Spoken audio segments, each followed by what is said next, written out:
What's up guys, it's your boy. Welcome back.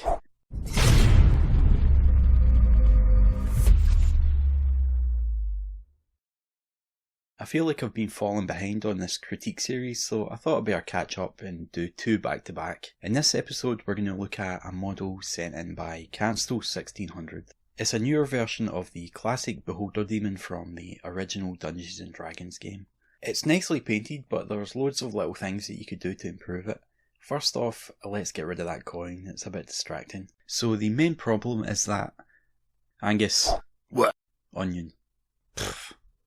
Cheers. So as I was saying, the main problem is that you don't really get a sense of the rounded shape of the model, and that's because not enough attention has been given to bringing out the volumes. Volumes refer to the various basic shapes that the model is made from. It's really just a pretentious way to say shapes. I painted the truth. I painted my truth. As a miniature painter, it's your job to identify the kinds of shapes that you're working on and then apply your highlights and shadows in such a way as to emphasize them and bring them to life. The way you do that is by first realizing what basic geometric shape that the surface is, and then paint a highlight so that it matches that shape. So if your surface is round, you would paint a round highlight. If it's conical, you'd paint a triangular highlight. And if it's cylindrical, you'd paint a rectangular highlight, and so on. So if we look at the model, we can begin to pick out the various shapes on the surface. The main body is a sphere, that's pretty obvious. The upper lip here is maybe not so obvious, but it's a cylinder, it's just a thin one. If you imagine you took a cylinder and cut a small slice out of it, it would still be a cylindrical shape, it's just a lot thinner than before. And it's the same with these little wrinkles above the lip. And again, the two details around the eye are also cylinders. They're just cylinders that have been bent a little bit. So now we know that the main body is a sphere and the various little wrinkles are cylinders. To highlight a sphere, we're going to place a round highlight on the surface directly underneath the light source.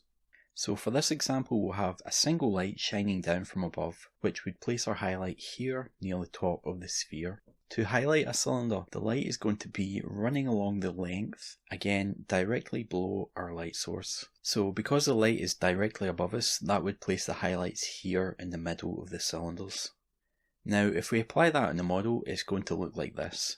And you can see immediately that we now have a way more three-dimensional feel to the model.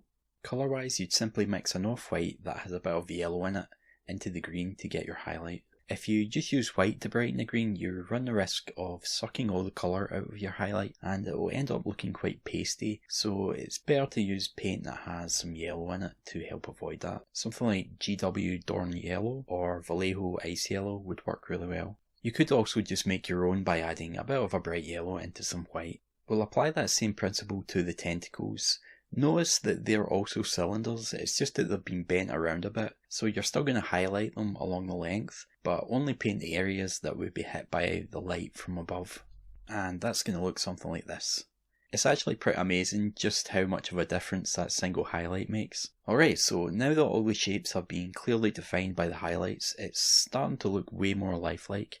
To increase the realism, we can use a slightly brighter colour and add in some texture lines over the highlights. Seeing as it's meant to be skin, these little lines help to simulate imperfections in the surface to give more of an organic feel. For our shadows, we use a bit of a colour theory trick by using a complementary colour to shade the green. If you look on this colour wheel, you'll see that the colour directly opposite to lime green is pink. Colours directly opposite each other on the colour wheel are known as complementary colours.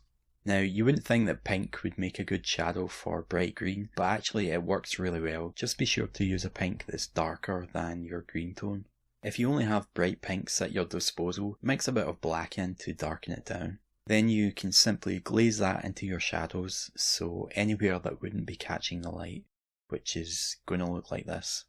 I find that using complementary colours in your shadow gives you a much more organic and realistic look.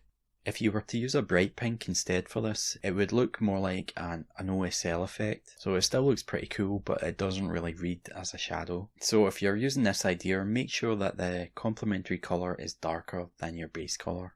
Next up, we're going to have a look at the gums. They look quite desaturated, so if we boost the saturation slightly, just by glazing over them with that pink from earlier, that will help to give them more of a fleshy look. And then we can run some sepia wash into the base of the teeth to make them look a bit less clean. The last thing we'll change is the eye. I think it's lacking some detailing right now, and that's leaving it looking quite flat. So what we'll do is mix some white into that blue colour of the iris and just add a bit of a highlight near the top. And then we'll mix some black into the blue and add a shadow near the bottom. That gives the iris more shape, making it look more rounded. The white highlight on the pupil is a nice idea, but the position of it reads a bit unnatural. A cool thing you can do is to have a couple of highlights, especially on an eye that size. Place one so that it overlaps both the pupil and the iris, and then add a secondary highlight on the pupil itself, a little smaller than the other one. Just make sure that you use a very bright white for this so that the highlight doesn't look dull. And then the last thing we're going to do is just glaze some of that dark pink from earlier into the bottom of the white part of the eye to help give it more of a rounded shape. Alright, so if we look at this side by side shot, you can see just how much of a difference adding a few highlights and shadows can make. When you're painting, try and think about the shape of the surfaces that you're actually working on. It's going to make a really big difference to your painting. Alright guys, so I hope you picked up a few things from this that you can use in your own paint jobs. I think a lot of the issues I went over here are things that most people struggle with, so I'm sure a fair bit of this will be relatable. I'll be continuing the Night Lord and Aaron series, so stay tuned for more videos on them. They're coming very soon. Thank you very much for your support, and also thanks to Cansto for submitting the model for critique. I hope you found this useful. Take it easy. Bye from now.